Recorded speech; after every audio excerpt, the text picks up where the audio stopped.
Hello students, today we will start our lesson 7 of Honeydew book, that is A Visit to Cambridge.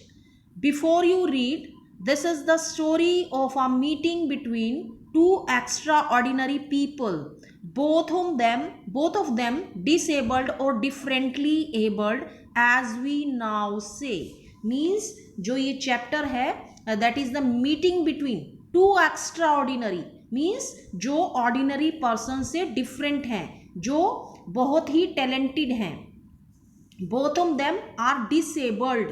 Disabled means अपंग हैं, physically handicapped हैं, और differently abled.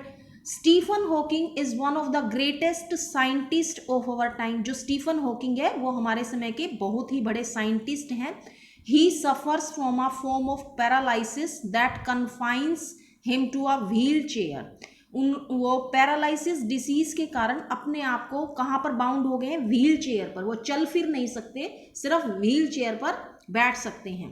And allows him to speak only by punching buttons on computer.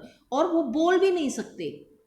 अगर उनको अपनी कोई बात को एक्सप्रेस करना है तो अपने फिंगर से, थंब से प्रेस करते हैं बटन्स को, पंचिंग बटन्स को कंप्यूटर पर, और वही पर स्क्रीन पर लिखा हुआ आ जाता है. Machine like voice which speaks him in a machine like voice. Means उनकी जो फीलिंग्स है वो पंच करते हैं, तो जो एक मशीन है, कंप्यूटर मशीन है, वो बोलकर शो करता है.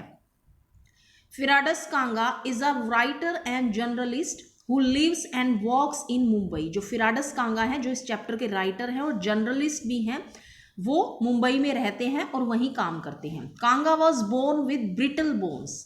ब्रिटल बोन्स क्या होता है? Fragile bones that break easily.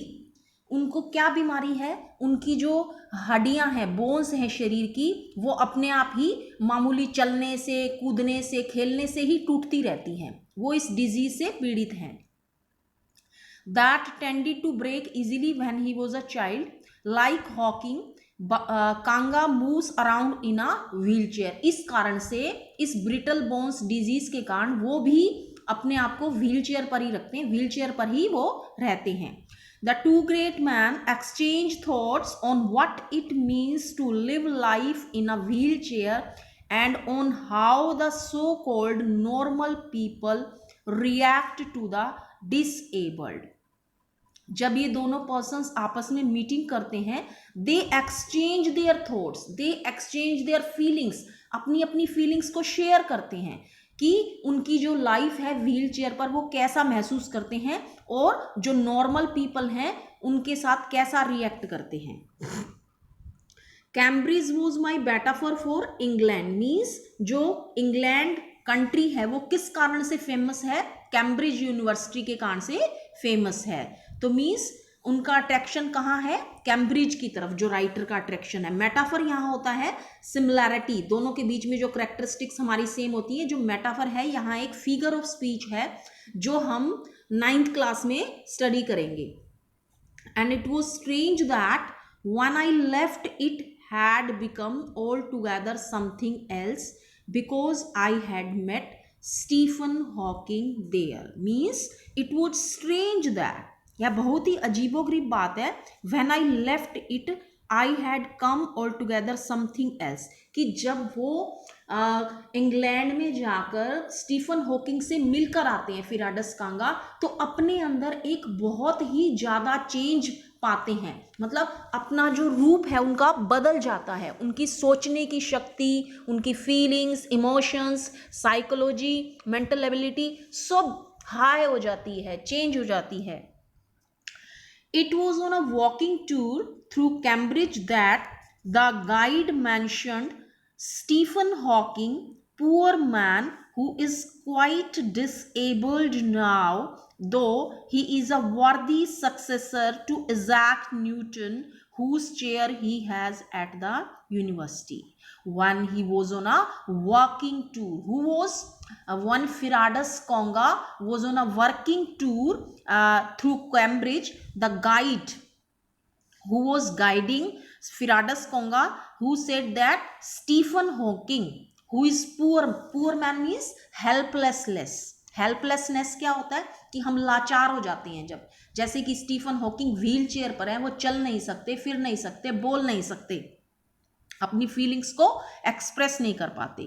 अब पूरी तरह से, क्वाइट होता है टोटली, एक क्वाइट होता है QUIET, इसका मतलब होता है शांत, चुप रहना। QUITE इसका मतलब होता है टोटली, कि वो टोटली डिसेबल्ड हैं अब। और उनका स्थान इजैक न्यूटन के बाद, जो यूनिवर्सिटी में पोजीशन इजैक न्यूटन की थी, अब पोजीशन वो किसकी है वहां, स्टीफन हॉकिंग की।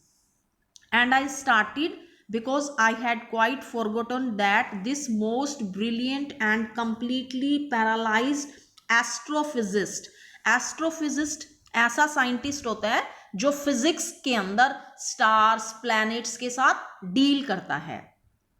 जब उन्होंने अपनी इसको शुरू किया था कि वो इस पर्सन को भूल गए थे जब उन्होंने अपने वर्किंग टूर को स्टार्ट किया था, लेकिन जैसे ही गाइड ने उनका जिक्र किया, जो स्टीफन हॉकिंग है, वो एक famous book brief history of time, one of the biggest best seller ever lived there, कि वो भी वहीं रहते हैं। उस समय की जो बेस्ट सेलर बुक थी उसके जो ऑथर हैं स्टीफन हॉकिंग, वो भी यहाँ रहते हैं। When the walking tour was done, I rushed to a phone booth and almost tearing the cord so it could reach me outside.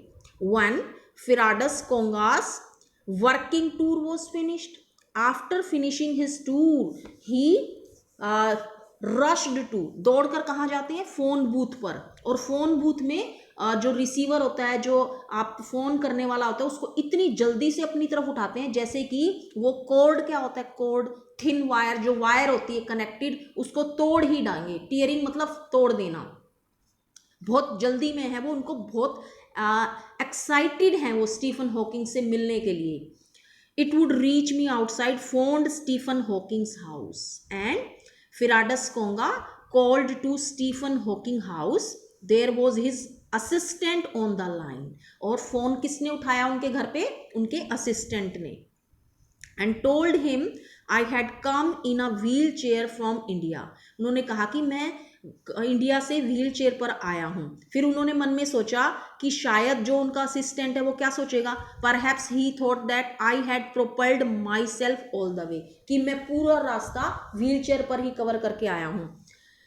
To the write about my travels on India in Britain, और मैं Britain की जो उनकी England की journey है उसके ऊपर वो लिखना चाहते हैं। कौन लिखना चाहते हैं, फिराडस कोंगा, ठीक है। And I had to see professor Hawking, और वो किससे मिलना चाहते हैं, Firdaus Kanga wanted to meet Stephen Hawking's, even 10 minutes would do, कहते हैं कि सिर्फ मुझे 10 मिनट ही काफ़ी हैं, but half an hour he said. Stephen Hawking's assistant said you can meet with him for 30 minutes from 3:30 to 4, कि तुम 3:30 से 4 बजे तक उनके साथ मिल सकते हो, मीटिंग कर सकते हो। And suddenly I felt weak all over, जैसे ही उनको लगा उनकी मीटिंग फिक्स हो गई, वो बहुत कमज़ोर महसूस कर रहे हैं अपने आप को। जैसे हम कहते हैं ना कि हम बहुत ग्रेट पर्सनैलिटी से जब मिलते हैं तो हम अपने आप को तुच्छ समझते हैं, अनइम्पॉर्टेंट समझते हैं, ऐसा ही कुछ उनके साथ हुआ। Growing up disabled, growing up disabled means बचपन से ही वो डिसेबल्ड थे, चाइल्डहुड पीरियड से ही। You get fed up with people asking, कि जब कोई भी बचपन से ही डिसेबल्ड होता है, अपंग होता है, फिजिकली हैंडीकैप्ड होता है, तो जो भी सामने वाला पर्सन है वो उसको कहता है बी ब्रेव, बी ब्रेव। हम ये सुन सुनकर थक जाते हैं ना, कोई हमारे ऊपर पीटी शो करता है, ऐसे ही वो अपनी फीलिंग्स को बता रहे, as if you have a courage account on which you are too lazy to draw a check, कि ऐसा लगता है कि शायद हमारा करेज अकाउंट बैंक में है और हम वहां से चेक निकलवा नहीं पा रहे अपने लेजीनेस के कारण, तो लोग हमें ब्रेव कहेंगे तो ही हम बनेंगे शायद। The only thing that makes you stronger is seeing somebody like you, ऐसे पर्सन्स को हिम्मत कहाँ से मिलती है, जब वो अपने ही जैसे किसी पर्सन से मिलते हैं। जैसे फिराडस कोंगा है, वो भी फिजिकली डिसेबल्ड हैं, उनको सपोर्ट कहाँ मिलेगा, कब मिलेगा, जब वो अपने ही जैसे मीन्स स्टीफन हॉकिंग से मिलेंगे।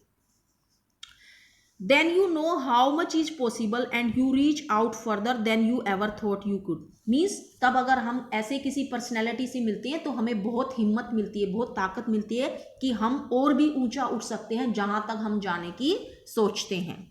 I haven't been brave, said his disembodied computer voice. The next afternoon, I have had no choice.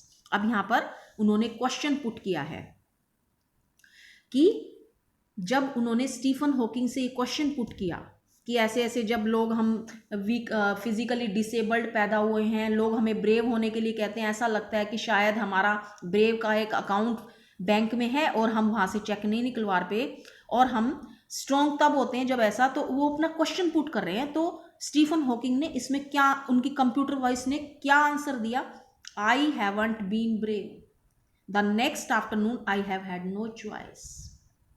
कि मेरे पास कोई चॉइस ही नहीं थी. जब उनकी बॉडी फिजिकली डिसेबल्ड हो गई तो उनको उन्हीं के साथ गुजारा करना है, उन्हीं के साथ सर्वाइव करना है, उसी बॉडी के साथ सर्वाइव करना है. तो कहते हैं कि मेरे पास कोई चॉइस नहीं थी कि मैं इसके अलावा कुछ और कर सकूं.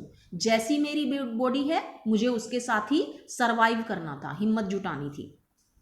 मेरे अंदर इतनी ताकत नहीं थी. श्योरली आई वॉन्टेड टू से living creatively with the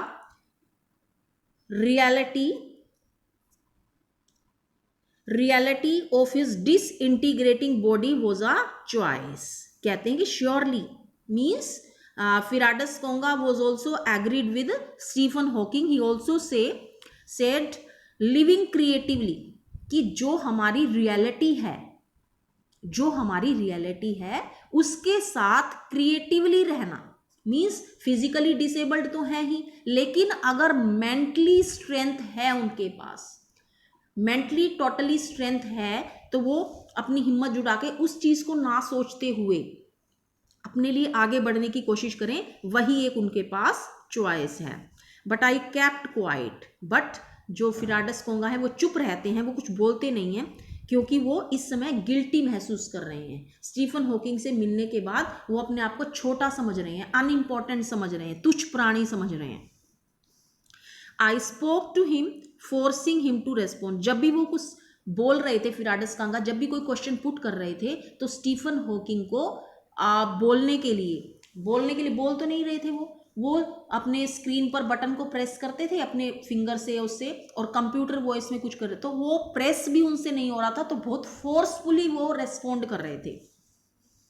there he was tapping at the little switch in his hand trying to find the words on his computer with the only bit of movement left to him. कि वो अपनी his long पेल fingers, जो उनकी fingers थी वो इतनी कमजोर थी और उनका रंग एकदम पेल, जैसे किसी के अंदर हीमोग्लोबिन कम हो जाता है तो उसका कलर कैसा हो जाता है, येलोइश कलर का हो जाता है. ऐसे ही उनकी जो फिंगर्स थी वो भी लॉन्ग थी, उनमें स्ट्रेंथ नहीं थी, पावर नहीं थी, और येलोइश कलर की थी. वो बड़ी मुश्किल से कंप्यूटर पर वर्ड्स को ढूंढ रहे थे और प्रेस कर रहे थे. Every so after his eyes would shut in frustrated exhaustion. और कभी बीच बीच में उनकी जो आंखें हैं वो भी बंद हो जाती थी. क्यों बंद हो जाती थी? फ्रस्ट्रेशन के कारण. फ्रस्ट्रेशन क्यों थे?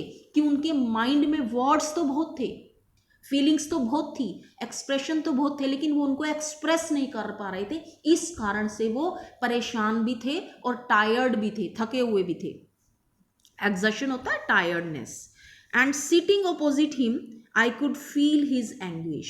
और मैं उनके सामने बैठा, फिराडस कोंगा उनके सामने बैठा, उनकी एंग्विश मीन्स एंगरनेस को फील कर रहा था, महसूस कर रहा था. माइंड ब्योइंट होता है इंटेंसली एक्टिव एंड वाइब्रेंट. कि उनका जो माइंड है उसके अंदर बहुत एक्टिविटीज हैं, बहुत थिंकिंग्स हैं, इमोशंस हैं, फीलिंग्स हैं, बट वो बाहर कैसे निकल के आ रहे हैं? Frozen express phrases and sentences stiff as corpses. Corpses होता है dead body.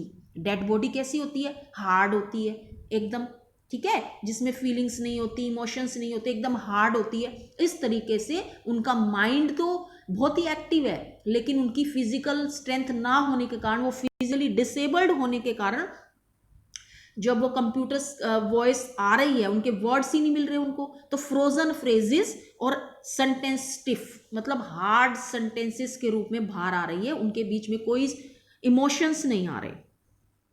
A lot of people seem to think that disabled people are chronically unhappy. कि बहुत सारे लोग ये सोचते हैं कि जो डिसेबल्ड पीपल है वो हमेशा, chronically means always unhappy रहते हैं. I said I know that's not true. मैंने कहा कि ये तो सच नहीं है. Myself, are you often laughing inside? क्या तुम भी लोगों की इस सोच के कारण अंदर अंदर हंसते हो? ठीक है. That's all for students today. Now you have to read thoroughly these two pages of this chapter from the book after listening the video.